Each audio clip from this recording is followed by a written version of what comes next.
ভাই বুঝছেন, ইনকাম নাই, দোকান মোকান বাদ দিম ভাবছি ভাই, এগুলা আসলে কইরা ভাই লাভ নাই।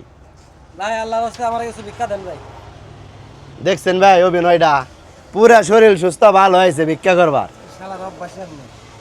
প্রতিদিন তো 2-3 হাজার টাকা কামাই আছে ভাই, আমাকে তাও নেই কে। ভাই ভাই, মাফ করেন ভাই, যান আজকে দিয়ে আর না কালকে এন। কালকে দিবেন? হ। তাহলে ভাই আমি শুয়ে ঘুমাইলাম, কালকে একবার ভিক্ষা নিয়ে পরে যামনি। এই কি করেন? ভাই শুইলাম, কালকে ভিক্ষা নিয়ে একবারে যাবো।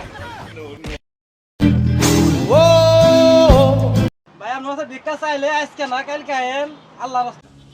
দেখছেন না ভাই, হালার বলাই কামটা করলো কি? এই উঠ উঠ, যা যা যা বেরো। শালা গো, স্বভাব চরিত্র এরকম। শালার আত্মা ভালো থাকতো ভিক্ষা করে। ভাই ডাক ডুক দিয়ে না আছে, কালকে একবারে ভিক্ষা নিয়ে পরে যামনি, পেছাল পাইরেন না। বালিশটা আরামই আছে রে, আইসে ঘুমটা সে ভিক্ষা না দেখে তাই কি হইছে? এই মি এই উঠেন, যান বেরোন যান। রে গন্ধ হইবেন। No no no no.